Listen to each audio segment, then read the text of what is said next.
the point I want to raise with Rebecca is music has always been an element of the public movements. But what we are seeing now with arts community, the cultural community, the cultural heritage community standing up, especially in this moment of that we are designing a new future, that it's also building a new culture of sustainability.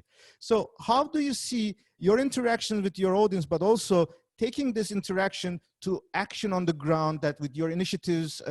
So how do you make sure that arts is not just fun, but in fact, inspiration for action? So Rebecca, please, we would be happy to hear your experience. Thank you so much, Eunice. It's such a wonderful, such an honor to be here today with you. And I love this question because I've just, in my own experience, I really do believe that music has been an important factor in public protests, as we've seen over the past years, but we really are seeing a new wave of arts and culture helping to build momentum around the world and creating profound synergies, in particular in the climate movement, which is so exciting, I think, because I believe that music creates a very visceral and profound connection and a beautiful connection to the heart. And this is a time where we need to recognize our interconnection on planet Earth more than ever before and operate with such deep compassion. And we need a space rooted in ethics and commitment to all life on Earth and valuing all sentient beings. So I really do believe music is critical for helping wake up that kind of connection and movement that we need to be building.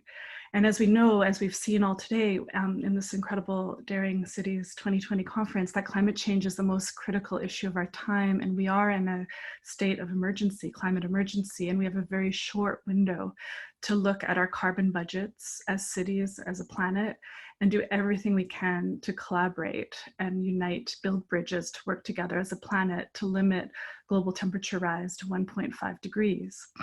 So in 2014, I co-founded a nonprofit called Pathway to Paris because I was seeing so many musicians and artists and thinkers that were so deeply concerned about the state of the world and recognized the need to ensure that the Paris Agreement was established. And that was really inspiring for me as a musician and an urban planner to see that kind of passion in the arts world, and that a platform was needed to integrate music and culture into the conversation, into the creative conversation as well around daring cities and climate change. So since then, I've helped, and Pathway to Paris has curated concerts all over the world with incredible musicians from around the world. And I've really seen firsthand the power of music to help build momentum and movement and galvanize people into action around helping the planet adapt and mitigate with the impacts of climate change. So I very much believe that art and music are critical in shaping this conversation and helping to shape, and that cities also play such an enormous role in helping our planet meet the targets in the Paris Agreement. Because it really is time that daring cities come together more than ever before to help inspire other cities to follow in the short window of time that we have. And cities also play such an important role in engaging citizens. And the built environment is where we walk, where we engage, where we form relationships, both with each other and with the natural world. And I believe that it's a time more than ever to collectively inspire each other to transform our cities to be renewable, thriving, sustainable as soon as possible. And this is what gives me the greatest sense of hope, is imagining our cities in which we live being no longer dependent on fossil fuels and venturing in this transition in a just and equitable way, especially as we emerge out of COVID, like so many speakers have spoken about. And this is why also Pathway to Paris established the 1,000 Cities Initiative for Carbon Freedom, because we've seen so many incredible musicians and artists using their voices to inspire people around the world to engage in this conversation. And they also want to help promote solutions, because we can wake people up through music, but we also need to understand how to help.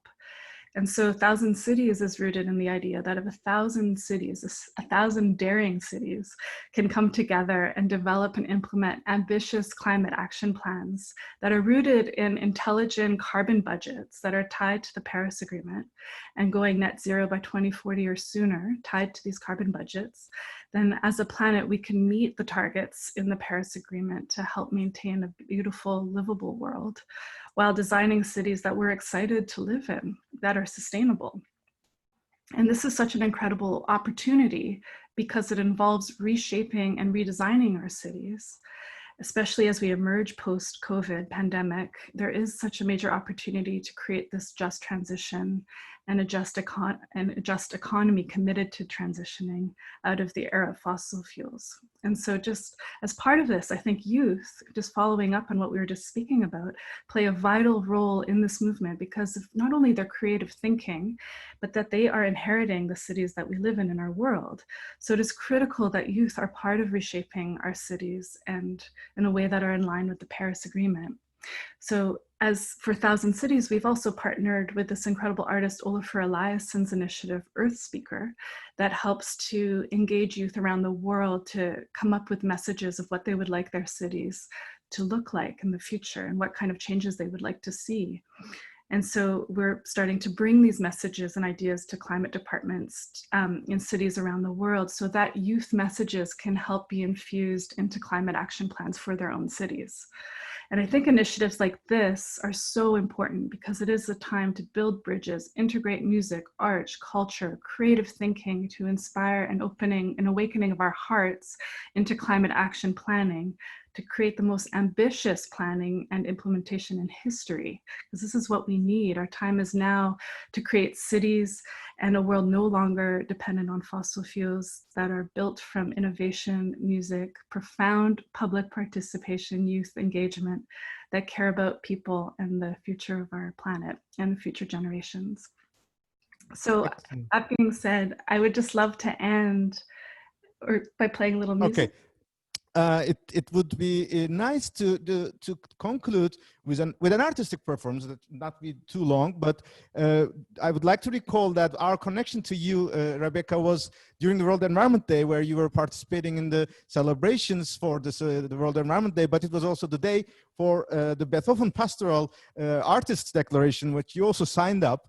And the closing remarks of today will be in a couple of minutes by Mayor of Bonn, Ashok Sridharan, who was presenting this as a contribution from Bonn to the world as the 250th anniversary of Beethoven's birthday. And during this, you also had been part of this journey. And I think you will have a small surprise from your pre-recorded statement, which will be a nice, let's say, handover to Mayor after your surprise. So wonderful. Yes, this is definitely dedicated to Mayor Bonn, and thank you. This marks a very special moment in history because it is Beethoven's 250th birthday, and he was also from Bonn and loved nature. So this is just a little moment from his second movement of the Pastoral Symphony.